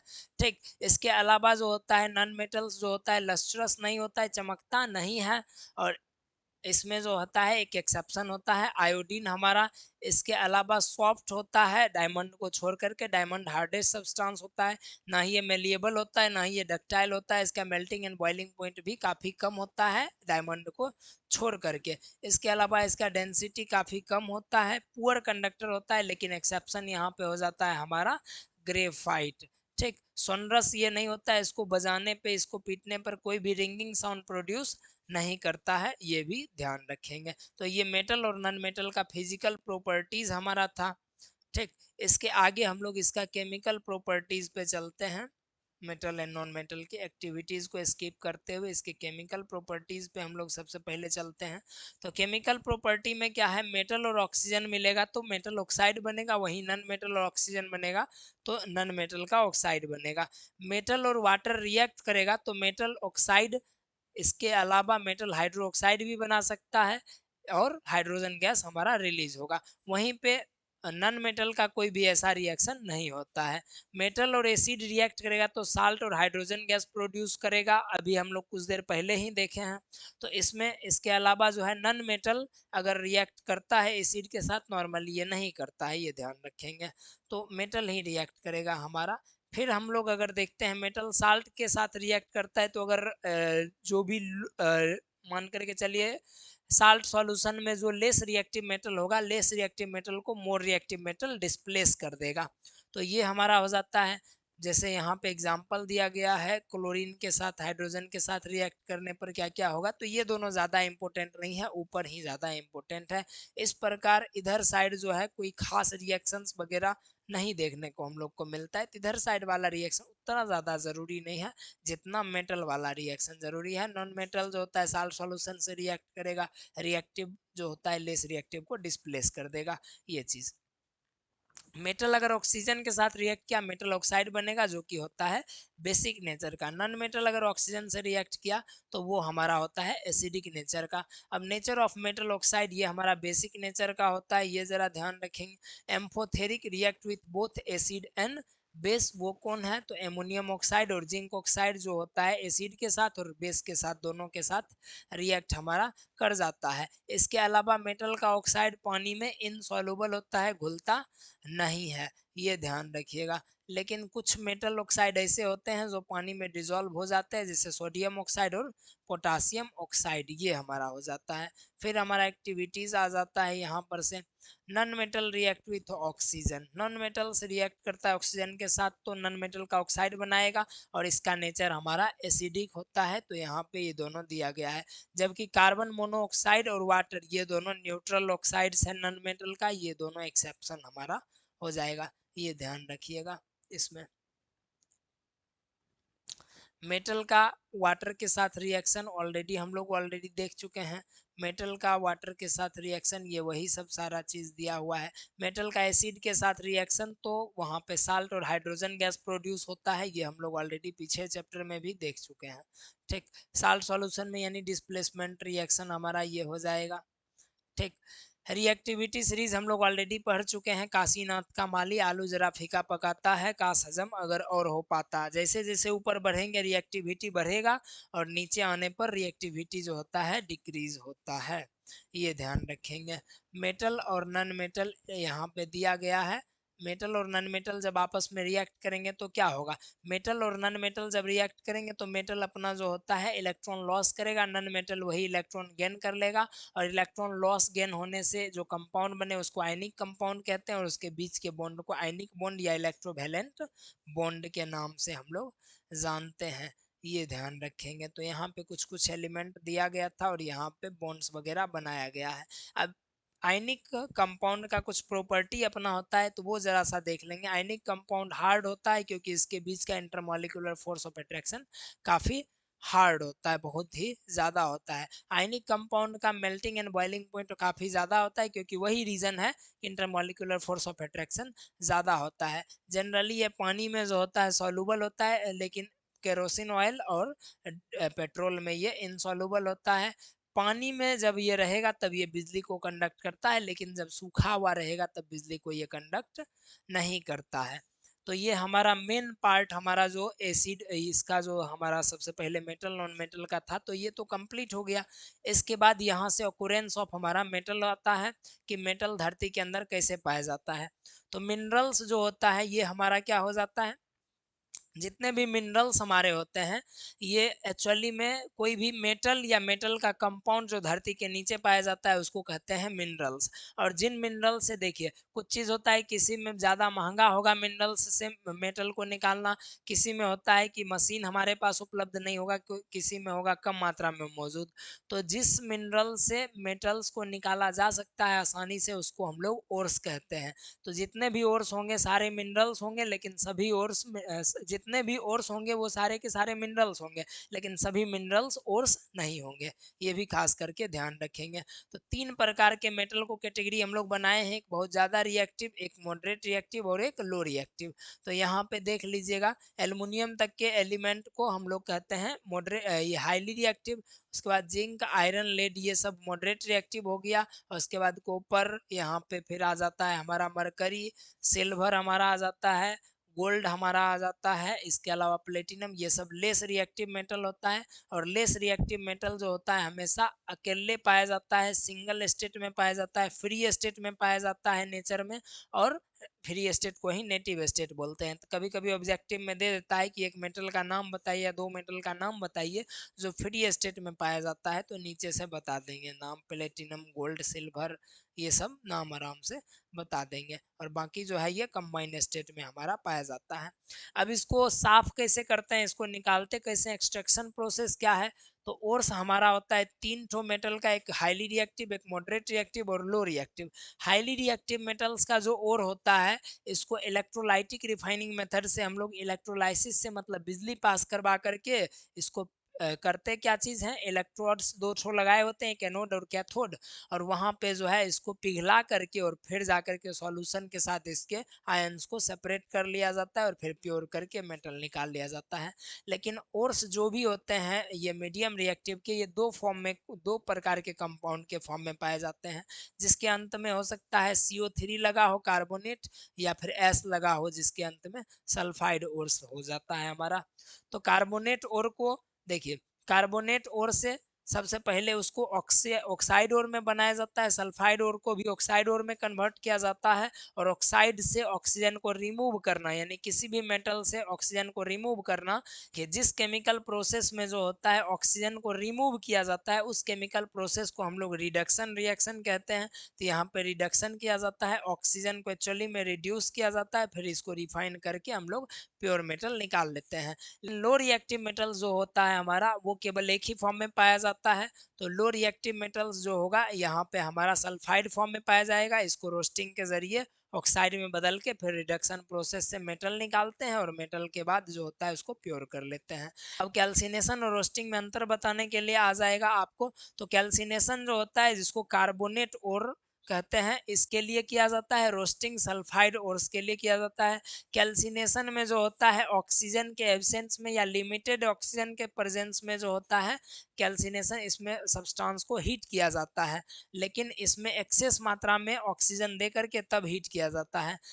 कैल्सिनेशन प्रोसेस में कार्बन डाइऑक्साइड गैस रिलीज होता है मेटल ऑक्साइड बनने के लिए, जबकि इसमें सल्फर डाइऑक्साइड गैस रिलीज होता है मेटल ऑक्साइड बनने के लिए। दोनों का एक एक रिएक्शन नीचे दिया गया है तो वो देख लीजिएगा। एक्सट्रैक्शन अब देख लीजिए मेटल्स का, जैसे मान लेते हैं ये सिनेवार है, HgS है, यानी सल्फाइड और है, इसको करा जाएगा सो रोस्टिंग, ये हाइड यहाँ पे हमारा ऑक्साइड और में कन्वर्ट हो जाएगा। फिर ऑक्साइड और से इसको क्या करेंगे, रिडक्शन प्रोसेस से आराम से इसको छांट देंगे और प्योरीफाई कर देंगे यहाँ पे। तो वही चीज इधर भी दिया गया है, रिडक्शन ऑफ मीडियम रिएक्टिव। तो मीडियम रिएक्टिव 2 प्रकार का पाया जाता है। अगर सल्फाइड ओर्स में है तो उसको रोस्टिंग करेंगे हम लोग, फिर वो तरीका अपनाएंगे। अगर कार्बोनेट ओर में है तो कैल्सिनेशन के तरीके से हम लोग उसको छांट देंगे, अलग कर देंगे। थर्माइट प्रोसेस क्या होता है, तो थर्माइट प्रोसेस में एक्चुअली में क्या होता है कि apart from using coke to reduce oxide to metal displacement reaction can be also used, मतलब मेटल डिस्प्लेसमेंट रिएक्शन ये हमारा थर्माइट प्रोसेस में इस्तेमाल होता है, जिसमें डायरेक्टली कोक वगैरह का इस्तेमाल नहीं किया जाता है। एक्चुअली होता क्या है कि कोई अगर कंपाउंड ऑलरेडी बन करके रखा है, उससे ज़्यादा रिएक्टिव मेटल को ले करके ला करके दे देंगे तो लेस रिएक्टिव मेटल को डिस्प्लेस कर दिया जाएगा। एक्चुअली में मेटल डिस्प्लेसमेंट रिएक्शन ही हमारा कहलाता है थर्माइट रिएक्शन, जो एक्सोथर्मिक नेचर का होता है। और इसी प्रोसेस का इस्तेमाल रेलवे ट्रैक्स को जोड़ने के लिए भी किया जाता है। इसके बाद जो टॉप रिएक्टिव मेटल्स है, जो हाईली रिएक्टिव मेटल्स है, उसको हम लोग इलेक्ट्रोलाइसिस के जरिए हम लोग सेपरेट कर लेते हैं। तो रिफाइनिंग ऑफ मेटल्स इसके बाद आता है हमारा, जिसमें इलेक्ट्रोलाइसिस सबसे पहले आता है। तो प्योर मेटल्स को हम लोग रिफाइन करते हैं हाई वोल्टेज इलेक्ट्रिसिटी पास करवा करके। जो निगेटिव चार्ज होता है वो पॉजिटिव पे जमा हो जाता है, और जो पॉजिटिव चार्ज होता है वो निगेटिव टर्मिनल पे हमारा जमा हो जाता है, और इम्प्योरिटीज जो होता है उसके नीचे में जा करके बैठ जाता है। इसमें एक्चुअली में एक पॉजिटिव चार्ज जो लेते हैं एनोड हमारा, वो इम्प्योरिटी एक इम्प्योर मेटल का ही लेते हैं, तो इम्प्योरिटीज इम्प्योरिटीज आपस में चिपक जाता है, बाकी सेपरेट हो जाता है। इसके बाद हमारा कोरिजन यानी slow destruction of metal due to contract due to its interaction with the environment is called corrosion. यानी सिंपल सा, जब भी कोई मेटल धीरे धीरे अपना क्वालिटी लूज करता है तो इसको कोरिजन कहते हैं, और लोहा के कोरिजन को ही रस्टिंग बोला जाता है, ये ध्यान रखिएगा। रस्टिंग से कैसे बचा सकते हैं, तो ऑलरेडी हम लोग पढ़ चुके हैं यहाँ पे, पेंट करके ग्रीस करके गैल्वेनाइजेशन प्रोसेस से बचा सकते हैं, या एनोडिंग एनोडलाइजेशन का मतलब सिंपल सा हो गया कि अर्थिंग करके हम लोग बचा सकते हैं वहाँ पे। और इसके अलावा हमारे पास आता है एलॉय। तो एलॉय सबसे पहले हमारा सबसे एक इम्पोर्टेंट एलॉय है स्टील। स्टील बनता है आयरन, निकेल और क्रोमियम से। ब्रास बनता है हमारा कॉपर और जिंक से। ब्रोंज बनता है हमारा कॉपर और टीन से। इसके बाद एक छोटा सा टॉपिक आता है एलॉइंग ऑफ गोल्ड, जिसमें जो है ये बताया जाता है कि 24 कैरेट गोल्ड का कोई भी ज्वेलरी नहीं बनाया जा सकता है, क्योंकि 24 कैरेट गोल्ड काफ़ी ज़्यादा होता है सॉफ्ट, जिसको ज्वेलरी बना ही नहीं सकते हैं। तो इसलिए उसको थोड़ा सा उसमें कॉपर या सिल्वर मिला करके उसको इम्प्योर कर दिया जाता है, और वो हो जाता है 22 कैरेट का। और इस 22 कैरेट गोल्ड को ज्वेलरी बनाने के लिए इस्तेमाल करते हैं। तो इसी के साथ हमारा ये पूरा का पूरा चैप्टर हो गया ख़त्म। अब हम लोग नेक्स्ट चैप्टर देखते हैं, कार्बन एंड इट्स कंपाउंड। अब यहाँ से हमारा स्टार्ट होता है कार्बन एंड इट्स कंपाउंड। तो कार्बन के बारे में सबसे पहले बेसिक इंट्रोडक्शन ये है कि कार्बन जो होता है, जिसका एटॉमिक नंबर 6 होता है और इलेक्ट्रॉनिक कॉन्फ़िगरेशन 2,4 यानी 2,4 होता है, और ये एक नॉन मेटल है। इसमें 2 सेल्स होता है, यानी कि इसमें इसका इलेक्ट्रॉनिक कॉन्फ़िगरेशन 2 और 4 होता है, तो एक के है और एक एल है। इसमें 2 सेल है, इस वजह से इसका पीरियड नंबर भी हमारा होता है 2, और ग्रुप नंबर इसका होता है कितना, ग्रुप नंबर 14 हो जाता है। तो ये इसका बेसिक इंट्रोडक्शन हमारा था। तो कार्बन जो होता है ये नेचर में पाया जाने वाला एक ऐसा सब्सटेंस होता है, जो 15वां धरती पे पाया जाने वाला सबसे बड़ा 15वां सबसे बड़ा सब्सटेंस है। बड़ा कहने का मतलब सबसे ज़्यादा अमाउंट में पाया जाने वाला सब्सटेंस है। ये फ्री स्टेट में ये पाया जाता है, ये इसको ध्यान रखिएगा। बॉन्डिंग कार्बन में कैसे बनता है, तो कार्बन का जो एक ध्यान से ये रखने वाली बात ये चीज़ है कि कार्बन का अंतिम में वैलेंस इलेक्ट्रॉन 4 होता है। तो कार्बन 4 को सिंगल कोवेलेंट बॉन्ड बनाएगा कि क्या करेगा, लॉस करेगा, गेन करेगा। तो सबसे पहले ध्यान ये रखेंगे कि कार्बन का जो सिंगल बॉन्ड होता है, कार्बन का 4 वैलेंस इलेक्ट्रॉन होता है, जिसकी वजह से इसके पास 8 पुरने के लिए 3 ऑप्शन है। एक, 4 इलेक्ट्रॉन को लॉस करना, तो 4 इलेक्ट्रॉन लॉस करने के लिए उतना ज़्यादा कार्बन के पास एनर्जी होता नहीं है। दूसरा ऑप्शन है 4 इलेक्ट्रॉन को गेन करना, तो 4 इलेक्ट्रॉन गेन करने के लिए बहुत ज़्यादा एनर्जी का ज़रूरत पड़ेगा। साथ ही साथ जब इलेक्ट्रॉन इसके पास आ जाएगा तो इलेक्ट्रॉन इलेक्ट्रॉन के बीच में रिपल्सिव फोर्स बहुत ज़्यादा लगने लगेगा, जिसके वजह से जो है कार्बन ना ही इलेक्ट्रॉन लॉस करता है ना इलेक्ट्रॉन गेन करता है। तो कार्बन इस समस्या का हल निकालता है क्या करके, तो कार्बन अपने एटम को शेयर करके। तो शेयर करके जो बॉन्ड बनाता है उसी को हम लोग कहते हैं कोवेलेंट बॉन्ड।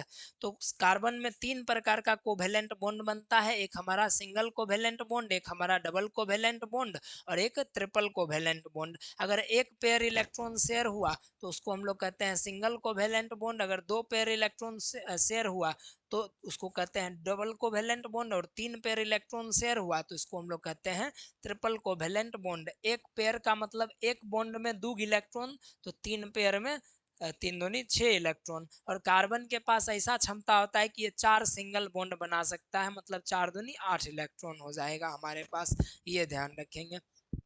इसका डॉट स्ट्रक्चर वगैरह क्लास में ऑलरेडी सिखा चुके हैं, तो इसको बढ़िया से ध्यान रखिएगा। फिर जा करके कार्बन इतना ज्यादा क्यों कंपाउंड बनाता है, इतना वर्सटाइल नेचर का कार्बन क्यों है, तो 3 रीजन से। कार्बन जो है इसका वैलेंस इलेक्ट्रॉन 4 है, जिसकी वजह से ये 4 वो सिंगल बॉन्ड बना सकता है, जिसको हम लोग कहते हैं टेट्रा वैलेंसी। तो इसी कारण से इसके बहुत सारे कंपाउंड बनते हैं। दूसरा, कार्बन खुद अपने ही कार्बन एटम्स के साथ या दूसरे कार्बन एटम्स के साथ बॉन्ड बना सकता है, यानी कार्बन कार्बन एटम के साथ ही बॉन्ड बना सकता है। तो सेल्फ लिंकिंग प्रॉपर्टी ये जो कार्बन का होता है, इसी को हम लोग कहते हैं कैटिनेशन, और इसके वजह से भी बहुत सारे कंपाउंड बनता है। और तीसरा, कार्बन जो है सिंगल बॉन्ड भी बनाता है, डबल बॉन्ड भी बनाता है, ट्रिपल बॉन्ड भी बनाता है, लॉन्ग चेन बनाता है, ब्रांच चेन बनाता है, रिंग चेन बनाता है। तो इसी के कारण से कार्बन के 30 लाख से ज्यादा कंपाउंड हो जाते हैं, और इसलिए कहते हैं कार्बन इतना ज्यादा वर्सटाइल नेचर का है। ठीक, वर्सटाइल का मतलब है कि किसी भी एलिमेंट के साथ कार्बन फिट हो जाता है, इसलिए कहते हैं इसको वर्सटाइल नेचर का। ठीक, फिर हमारा आता है हाइड्रोकार्बन। हाइड्रोकार्बन हमारा क्या होता है, हाइड्रोकार्बन समझने से पहले मेनली एलोट्रॉप्स को समझ लीजिए। 3 ठो एलोट्रॉप हमारा होता है कार्बन का। एलोट्रॉप्स कहेंगे किसको, तो एलोट्रॉप्स ऐसे सब्सटेंस को कहते हैं जो बना हुआ होता है केवल एक ही एलिमेंट से, लेकिन उसका स्ट्रक्चर वगैरह अलग होता है। तो कार्बन का 3 ठो एलोट्रॉप होता है, एक हमारा होता है डायमंड, और एक हमारा होता है ग्रेफाइट, और एक होता है बकमिनिस्टर फुलेरिन।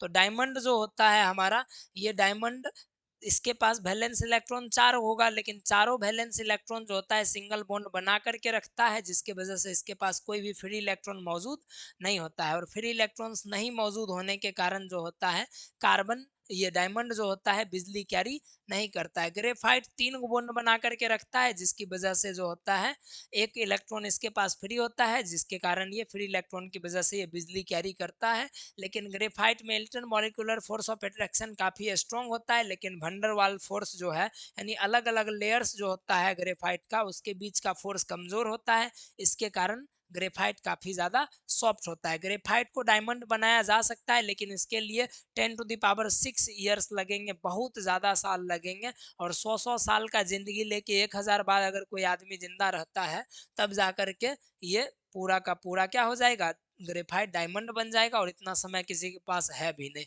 ना। इसके अलावा जो है बकमिनिस्टर फुलेरिन, ये बाद में बकमिनिस्टर फुलेरिन जो साइंटिस्ट के नाम पर ही पड़ा।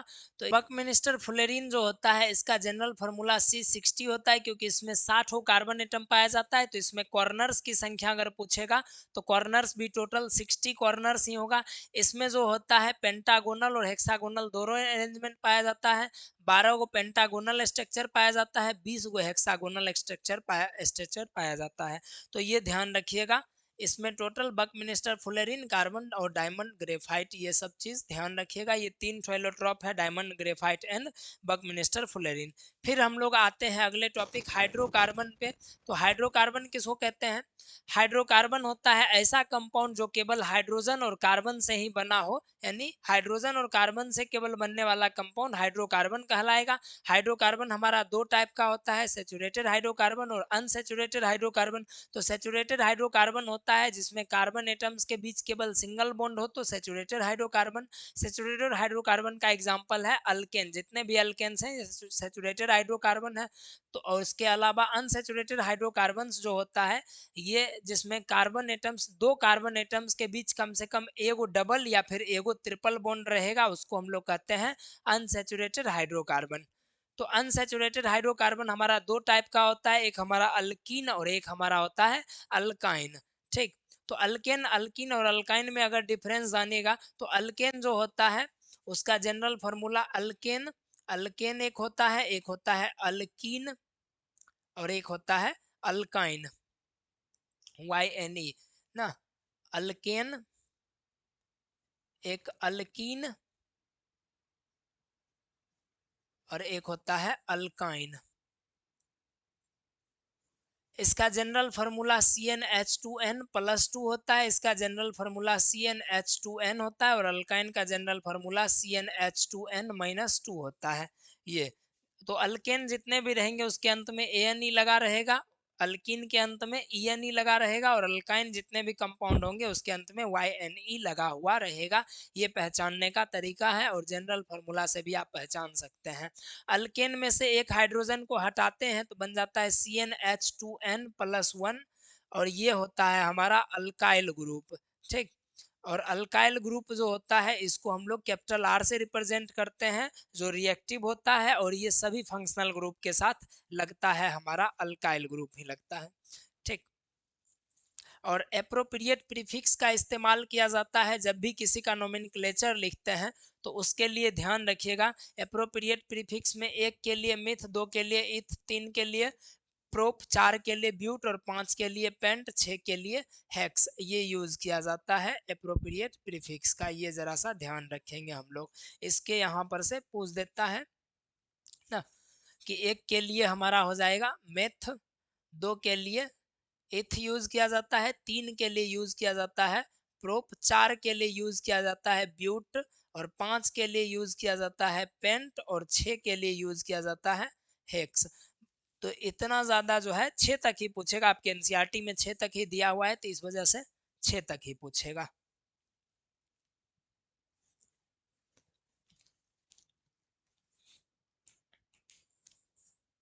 इसके आगे जरा सा हम लोग देखते हैं। इसके बाद अल्केन अल्किन अल्काइन हमारा हो गया। तो अब हमारा आता है एक छोटा सा टॉपिक है हमारा होमोलोगस सीरीज, जिसको हम लोग फंक्शनल ग्रुप के बाद पहले देखेंगे। तो फंक्शनल ग्रुप पहले देख लेते हैं, उसके बाद जो है हमारा जो है ये सारा चीज भी देखेंगे। तो पहले चलते हैं फंक्शनल ग्रुप पे, फिर होमोलोगस सीरीज में देखेंगे। तो फंक्शनल ग्रुप किधर गया हमारा, हाँ, होमोलोगस सीरीज फंक्शनल ग्रुप ऊपर भाग गया था। तो ये रहा हमारा फंक्शनल ग्रुप। तो फंक्शनल ग्रुप जो होता है ये क्या होता है, तो फंक्शनल ग्रुप एक एटम या ग्रुप ऑफ एटम्स को कहते हैं जो किसी कंपाउंड में अपना कुछ गुण छोड़ देता है, उसी को हम लोग कहते हैं फंक्शनल ग्रुप। जिसमें सबसे पहला नंबर ग्रुप आता है हेलाइड ग्रुप, जिसको हेलोजन ग्रुप भी कहते हैं, इसको एक्स से रिप्रेजेंट करते हैं। और इसमें एटम्स जो होता है फ्लोरीन, क्लोरीन, ब्रोमीन और आयोडीन, ये 4 ठो होता है। जिसके भी साथ लग जाता है इसको हेलो एल्केन कहते हैं उस कंपाउंड को। और इसका जो है प्रीफिक्स यूज किया जाता है, फ्लोरीन के लिए फ्लोरो, क्लोरीन के लिए क्लोरो, ब्रोमीन के लिए ब्रोमो और आयोडीन के लिए आइडो। ये यूज किया जाता है प्रीफिक्स जब भी इसका नोमेनक्लेचर करते हैं। अल्कोहल होमोलोगस सीरीज में एक ऑक्सीजन होता है, एक हाइड्रोजन होता है, और जिस भी कंपाउंड के साथ अल्कोहल सीरीज जुड़ेगा, अल्कोहल फंक्शनल ग्रुप जुड़ेगा, उसको अल्कोहल्स बोला जाता है। ठीक, फिर हमारा आता है एक एल्डिहाइड, जिसमें एक कार्बन, एक हाइड्रोजन और एक ऑक्सीजन होता है। जिसमें जिस भी कंपाउंड्स के साथ एल्डिहाइडिक ग्रुप जुड़ेगा उसको एल्डिहाइड्स बोला जाता है। फिर हमारा आता है कीटोन ग्रुप, कीटोन में एक ऑक्सीजन और एक कार्बन होता है जुड़ा हुआ डबल बॉन्ड से, और कार्बन का 2 एंड खाली ही होता है, तो दोनों में 2 अलग अलग अल्काइल ग्रुप या 2 सेम अल्काइल ग्रुप आकर के जुड़ सकते हैं। और जिसके भी साथ जुड़ेगा उसको कीटोन्स बोला जाएगा। और अंत में ONE लगा हुआ होता है, अल्कोहल वाले में अंत में OL लगा हुआ होता है और इसमें शुरुआत में ही लगा हुआ होता है। इसके बाद फिर जो है कार्बोक्सिलिक एसिड आ जाता है हमारा। कार्बोक्सिलिक एसिड कीटोन और अल्कोहल दोनों को एक साथ करेंगे तो COOH ये हमारा इसका जनरल फार्मूला हो जाता है कार्बोक्सिलिक एसिड का। कार्बोक्सिलिक एसिड जिस भी कंपाउंड के साथ जुड़ा हुआ रहेगा उसको वो ओइक एसिड के नाम से जाना जाएगा। अंत में ओइक एसिड लग जाता है। ठीक, जैसे इथेनोइक एसिड है तो वो चीज हमारा हो जाएगा। फिर हमारा आता है होमोलोगस सीरीज। होमोलोगस सीरीज किसको कहते हैं, होमोलोगस सीरीज कुछ ऐसे कंपाउंड्स को कहते हैं जिसके पास सेम फंक्शनल ग्रुप कैरी करता है, उसको हम लोग होमोलोगस सीरीज कहते हैं। होमोलोगस सीरीज के जितने भी मेंबर्स होते हैं उसको होमोलोगी कहा जाता है। और किसी एक होमोलोगस सीरीज के फैमिली के मेंबर्स बहुत सारे अगर रहेंगे तो उसमें हर एक मेंबर्स अगर लगातार लिखा हुआ है तो हर 2 मेंबर्स के बीच का जो कॉमन डिफरेंस होगा ये एक कार्बन और 2 हाइड्रोजन यानी CH2 का ही आपको देखने के लिए मिलेगा। इसके वेरिएशंस जो भी होंगे जैसे methane, ethane, propane, butane, pentane, तो इसके प्रॉपर्टीज में वेरिएशन धीरे धीरे आता है, एकाएक नहीं आएगा। और ये भी ध्यान रखेंगे कि 1 से 4 कार्बन एटम है तो वो होगा गैस फॉर्म में, 5 से लेकर के 13 तक 12 तक कार्बन एटम है तो वो लिक्विड फॉर्म में होगा। 13 या उससे ज़्यादा कार्बन एटम्स अगर पाया जाता है तो ये सॉलिड फॉर्म में होगा हमारा हाइड्रोकार्बन। तो कार्बन एटम्स की संख्या के अनुसार भी आप उसका स्टेट, फिजिकल स्टेट आप बता सकते हैं। और जैसे जैसे कार्बन एटम की संख्या बढ़ेगा वैसे वैसे उस एटम का जो है वजन भी बढ़ेगा। तो वजन अगर बढ़ेगा तो उसका मेल्टिंग पॉइंट और उसका बॉइलिंग पॉइंट ये दोनों भी इंक्रीज होगा, यानी कि वो दोनों भी बढ़ेगा हमारा, ये ध्यान रखेंगे। तो ये था हमारा होमोलोगस सीरीज। अब आते हैं हम लोग आइसोमेरिज्म पे। आइसोमेरिज्म हमारा क्या होता है? आइसोमेरिज्म एक छोटा सा टॉपिक है। आइसोमेरिज्म कुछ ऐसे कंपाउंड्स को कहते हैं जिसका केमिकल फार्मूला सेम होता है लेकिन उसका जो है स्ट्रक्चर अलग होता है। केमिकल फार्मूला सेम होगा, स्ट्रक्चर अलग होगा। यहाँ से दो ही क्वेश्चन बनता है, एक ब्यूटेन का आइसोमर्स, एक पेंटेन का आइसोमर। तो ब्यूटेन का जो आइसोमर है, ब्यूटेन का फार्मूला C4H10, इसका दो ठो बनेगा आइसोमर, एक नॉर्मल ब्यूटेन जो है ये, और दूसरा 3 गो ब्यूटेन एक लाइन में रहेगा, एक ब्यूटेन को बीच में कहीं पे लगा दीजिए। तो ये एक नंबर इधर से गिनती करेंगे, एक ये दूसरे नंबर पर एक कार्बन लगा हुआ है और एक कार्बन के साथ 3 हाइड्रोजन जुड़ा हुआ है, मतलब 2 नंबर पर कौन सा लगा हुआ है? 2 नंबर पे लगा हुआ है मिथाइल ग्रुप, यानी मिथेन से एक कार्बन हटा, एक हाइड्रोजन हटा दिए हैं तो बन गया मिथाइल ग्रुप। तो 2 नंबर पर लगा हुआ है मिथाइल ग्रुप, तो 2 मिथाइल और लगातार 3 कार्बन की वजह से हमारा हो जाएगा प्रोप, और सिंगल बॉन्ड के वजह से ANE। तो 2 मिथाइल प्रोपेन इसका हो गया ब्यूटेन का आइसोमर। इसके बाद दूसरा क्वेश्चन हमसे पूछेगा कि पेंटेन का आइसोमर्स कितना ड्रॉ किया जा सकता है। तो पेंटेन का 3 ठो आइसोमर, ये एनसीईआरटी का क्वेश्चन है। पेंटेन का 3 ठो आइसोमर ड्रॉ किया जा सकता है, एक नॉर्मल पेंटेन, और एक में क्या है कि एक कार्बन एटम को निकालिए, 4 गो लाइन में रखिए, तो ये हमारा हो जाएगा 2, 2 पर मिथाइल जुड़ा हुआ है और 4 कार्बन के वजह से ब्यूट और सिंगल बॉन्ड के वजह से ये। और तीसरा में 3 कार्बन को लाइन में रखिए, दूगो को बाहर कर दीजिए। तो दूगो को बाहर करिएगा तो बीच में लगाइएगा, तो 2 नंबर पर जुड़ा हुआ है दूग मिथाइल ग्रुप, तो डाई मिथाइल इसको लिख देते हैं। और साथ ही साथ 3 कार्बन की वजह से हमारा हो जाएगा प्रोप, और सिंगल बॉन्ड के वजह से ANE। तो इसका 3 ठो होमोलोगस, इसका 3 ठो आइसोमर्स बनाया जा सकता है। तो ये दोनों क्वेश्चन सबसे इम्पोर्टेंट था। तो ये पार्ट भी हमारा हो जाता है खत्म। इसके आगे जो है हमारा रिएक्शन है, तो रिएक्शन पे हम लोग चलते हैं। सबसे पहले आता है एडिशन रिएक्शन, यानी कंबंशन रिएक्शन। जब भी किसी चीज को ऑक्सीजन के संपर्क में रख करके उसको जलाते हैं तो वो कंबंशन रिएक्शन कहलाता है, और ये काफी ऑक्सीडेशन रिएक्शन भी होता है और एक्सोथर्मिक रिएक्शन भी होता है। ऑक्सीडेशन रिएक्शन ऑलरेडी हम लोग समझ रहे हैं कि ऑक्सीजन ऐड करना या हाइड्रोजन रिमूव करना ऑक्सीडेशन रिएक्शन कहलाता है, इसको बढ़िया से देख लीजिएगा। एडिशन रिएक्शन क्या है? जब भी किसी अनसेचुरेटेड हाइड्रोकार्बन में कोई अदर एलिमेंट मिला करके, हाइड्रोजन या फिर कुछ अदर एलिमेंट मिला करके उसको सेचुरेटेड बनाते हैं, तो ये हमारा एडिशन रिएक्शन कहलाता है। और यदि कोई अनसेचुरेटेड हाइड्रोकार्बन में कोई और एलिमेंट ना मिला करके केवल हाइड्रोजन मिलाते हैं और तब जाके सेचुरेटेड उसको बनाते हैं, तो ये प्रोसेस हमारा हाइड्रोजनेशन कहलाता है। वहीं सब्सटीट्यूशन रिएक्शन जस्ट इसका उल्टा रिएक्शन होता है, जिसमें एक सेचुरेटेड हाइड्रोकार्बन में से हाइड्रोजन को रिमूव करके उसको अनसेचुरेटेड बनाते हैं।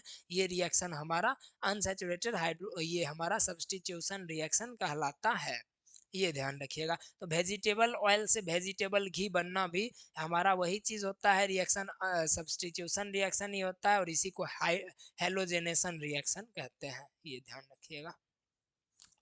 अब कुछ कार्बन के कंपाउंड, जिसमें सबसे पहले नंबर पर इथेनॉल, जिसका फार्मूला इथाइल अल्कोहल जो है हमारा, ये C2H5OH, ये हमारा हो जाता है। इसका प्रॉपर्टी क्या है? ये कलरलेस लिक्विड होता है, पेंजेंट स्मेल होता है, प्लीजेंट स्मेल होता है, अच्छा स्मेल होता है, बर्निंग टेस्ट होता है, लेकिन -118 डिग्री जो होता है इसका फ्रीजिंग पॉइंट होता है, जमता -118 डिग्री पे होता है। ये पानी में सॉल्युबल होता है। इसके अलावा जो है ये रिएक्ट करता है सोडियम के साथ, तो सोडियम एथेनोएट बना देता है। रिएक्ट करता है का H2SO4 के साथ, तो ये बना देता है हमारा इथीन बना देता है, और हाइड्रोजन ये वाटर रिलीज कर देता है। इसी को डिहाइड्रेशन रिएक्शन कहते हैं, और H2SO4 डिहाइड्रेटिंग एजेंट हमारा कहला जाता है, जिसको हम लोग इस रिएक्शन के जरिए देख सकते हैं और इथिन बन जाएगा। जैसे इथेनॉल को हम लोग क्या किए हैं, कंसनट्रेटेड H2SO4 के साथ गर्म किए तो इथिन और बन जाएगा और पानी रिलीज हो जाएगा। ये डिहाइड्रेशन रिएक्शन हमारा कहलाता है, ये ध्यान रखेंगे। इथाइल और इथेनॉल और इथेनोइक एसिड मिलेगा तो इथाइल एथेनोएट बनेगा, हमारा एक एस्टर बनेगा, साथ ही साथ वाटर रिलीज होगा। तो इथाइल एथेनोएट एक एस्टर है जिसका इस्तेमाल नेल पॉलिश बनाने में किया जाता है, परफ्यूम्स बनाने में किया जाता है, ये सब चीज को। तो यूजेस क्या है इथेनॉल का? इथेनॉल का ड्रिंकिंग पर्पस के लिए भी इस्तेमाल किया जाता है, मेन तो यही इस्तेमाल करते हैं हम लोग। इसके अलावा सॉल्वेंट के रूप में इस्तेमाल करते हैं, मेडिसिन वगैरह बनाने में इस्तेमाल करते हैं। अब आते हैं इथेनोइक एसिड पे। तो इथेनोइक एसिड जो हमारा होता है वो एसिड हमारा, इसका फार्मूला CH3COOH होता है। इसका प्रॉपर्टी विनेगर वगैरह में भी यही पाया जाता है, जिसको एसिटिक एसिड भी हम लोग कहते हैं। इथेनोइक एसिड कलरलेस होता है, पंजेंट स्मेल, शराब अंडा जैसा स्मेल होगा और टेस्ट इसका खट्टा होता है, पानी में सॉल्युबल होता है। 5 से 8% इथेनोइक एसिड जो होता है वो विनेगर में अगर मौजूद रहता है, इसको विनेगर विनेगर कहते हैं। ठीक। एस्टरिफिकेशन रिएक्शन क्या होता है? तो ध्यान रखिएगा, एस्टरिफिकेशन रिएक्शन वही एस्टर बनाना एस्टरिफिकेशन रिएक्शन हुआ। इथेनोइक एसिड और इथेनॉल को कंसंट्रेटेड H2SO4 के मौजूदगी में अगर इसको हम लोग रिएक्ट करवाते हैं तो इथाइल इथेनोएट बनता है और पानी रिलीज होता है। इसी प्रकार के रिएक्शन को हम लोग कहते हैं इथेनोइक सॉरी एस्टरिफिकेशन, इसको हम लोग कहते हैं। और इस एस्टरिफिकेशन का जस्ट उल्टा प्रोसेस को स्पोनिफिकेशन कहते हैं। स्पोनिफिकेशन में क्या है, कोई भी एस्टर लीजिए, उसको स्ट्रॉन्ग बेस के साथ, जिसको अल्कली कहते हैं, उसके साथ रिएक्ट करवाइएगा तो वापस वो एसिड और अल्कोहल में टूट जाएगा। जैसे इथाइल एथेनोएट को सोडियम हाइड्रोक्साइड के साथ रिएक्ट कराएंगे तो इथेनॉल अलग टूट जाएगा और इथाइल एथेनोइक एसिड अलग टूट जाएगा। तो वो हमारा कहलाता है स्पोनिफिकेशन रिएक्शन। ठीक। तो यहाँ पे रिएक्शंस वगैरह एक दो देख लेना है आराम से कि सोडियम हाइड्रोक्साइड के साथ रिएक्ट करेगा तो किस प्रकार का रिएक्शन होगा। तो मेन वही चीज था। अब हमारा सबसे लास्ट टॉपिक है सोप्स एंड डिटर्जेंट। साबुन जो होता है लॉन्ग चेन सोडियम और potassium salt of carboxylic acid, ये हमारा होता है। इसका एक एग्जांपल दिया गया है। साथ ही साथ बस इसमें ध्यान ये रखना है कि इसमें एक हाइड्रोफोबिक इंड होता है, एक हाइड्रोफिलिक इंड होता है। एक होता है, ये हो गया हमारा हाइड्रोफोबिक इंड, हाइड्रोफिलिक इंड जो पानी के साथ अटैच हो जाता है। एक है, और ये हाइड्रोकार्बन वाला इंड जो होता है हाइड्रोफोबिक इंड होता है, ये पानी से दूर भागता है। तो गंदगी जाकर के हाइड्रोकार्बन पर अटैच होता है, क्योंकि गंदगी खुद भी ऑयल या डस्ट यानी हाइड्रोकार्बन गंदगी होता है, तो वो हाइड्रोकार्बन के साथ चिपकता है। तो जब भी हम लोग साफ कपड़े करते हैं ना कपड़ा को, तो जब भी साफ करते हैं तो गंदगी जो भी रहता है वो सब गंदगी हाइड्रोफिलिक इंड पे जाकर के चिपक जाता है, हाइड्रोकार्बन के साथ चिपक करके एक इस प्रकार का स्ट्रक्चर बनाता है, जिसको हम लोग कहते हैं माइसेल फॉर्मेशन, इसी को कहा जाता है। और ये वाला जो होता है पानी से डरता है, पानी के साथ ये चिपकता नहीं है। तो जब हम लोग कपड़ा फैलाते हैं, साफ करते हैं, झाग प्रोड्यूस होता है, तो उसके बाद साफ करते हैं तो ये माइसेल उसी में रह जाता है। मतलब ये जो बना है ये डस्ट पार्टिकल उसी में रह जाता है, पानी अलग हो जाता है, कपड़ा से गंदगी अलग हो जाता है, ये चीज है। लेकिन साबुन के साथ दिक्कत ये है ना कि ये हार्ड वाटर में यानी नदी के पानी या तालाब के पानी में कपड़ा अच्छे से साफ नहीं कर पाता है। तो इसके लिए एक ही तरीका है डिटर्जेंट हमारा। तो डिटर्जेंट भी एक प्रकार का साबुने होता है, बस उसी से एक स्टेप एडवांस होता है। ये जो होता है सल्फोनिक एसिड का साल्ट होता है, क्योंकि सल्फ देखिए जब भी वहाँ पे कैल्शियम या मैग्नीशियम जो नदी में मौजूद है वो इसके साथ मिलता था, साबुन के साथ सोडियम और पोटासियम के साथ साथ और बना देता था एक इनसॉल्युबल प्रिसिपिटेट बना देता था, जिसके कारण लेदर जो झाग होता था वो प्रोड्यूस नहीं हो पाता था। इसी वजह से जो होता है उसी को हम लोग कहते थे एस्कम, एस्कम फॉर्मेशन वही चीज हुआ। तो डिटर्जेंट क्या करता है, इसको जैसे ही आता है इसके साथ बॉन्ड बनाने के लिए बॉन्डे नहीं बनाने देता है, ये लेदर प्रोड्यूस कर देता है, झाग बना देता है और कपड़ा साफ हो जाता है। तो सेम दोनों का क्लीनिंग एक्शन एक ही चीज है, बस डिटर्जेंट थोड़ा ज्यादा पावरफुल होता है। तो यहाँ से क्वेश्चन पूछ देगा क्लीनिंग एक्शन ऑफ सोप्स या डिटर्जेंट, दूसरा question difference between soaps and detergent, और तीसरा question what are the advantage of detergent over soap, साबुन से बेहतर सरफ कैसे हुआ, ये चीज पूछ देगा। तो पहला नंबर तो क्लीनिंग एक्शन देख लिए। अब देखते हैं दोनों के बीच का डिफरेंस। तो साबुन जो होता है सोडियम साल्ट फैटी एसिड के सोडियम साल्ट से बनता है, डिटर्जेंट जो होता है सल्फोनिक एसिड से बनता है। इसके अलावा जो होता है साबुन बायोडिग्रेडेबल होता है, लेकिन डिटर्जेंट बायोडिग्रेडेबल नहीं होता है, नॉन बायोडिग्रेडेबल होता है। सॉफ्ट वाटर में ही केवल ये काम करता है, हार्ड वाटर में नहीं। ये दोनों ही वाटर में काम कर सकता है, सॉफ्ट और हार्ड दोनों ही वाटर में डिटर्जेंट काम करता है। क्लीनिंग एक्शन साबुन का कम होता है, जबकि डिटर्जेंट का क्लीनिंग एक्शन बहुत ही स्ट्रॉन्ग होता है। ये डिफरेंस हम लोग मेनली बता देंगे। अब पूछेगा क्या कि what are the advantage of detergent over soap, तो बता देंगे डिटर्जेंट का क्लीनिंग एक्शन बहुत स्ट्रॉन्ग होता है साबुन के मुकाबले।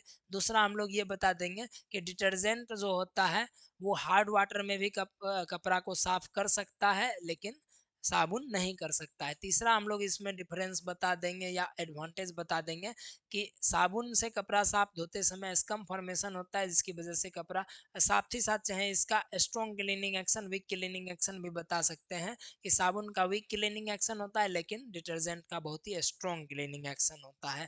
तो इतना सारा चीज था हमारा सोप्स एंड डिटर्जेंट का, और इसी के साथ आपका पूरे के पूरे केमिस्ट्री का हो गया रिवीजन कंप्लीट। इसके बाद हम लोग नेक्स्ट वीडियो में देखेंगे कंप्लीट फिजिक्स का रिवीजन।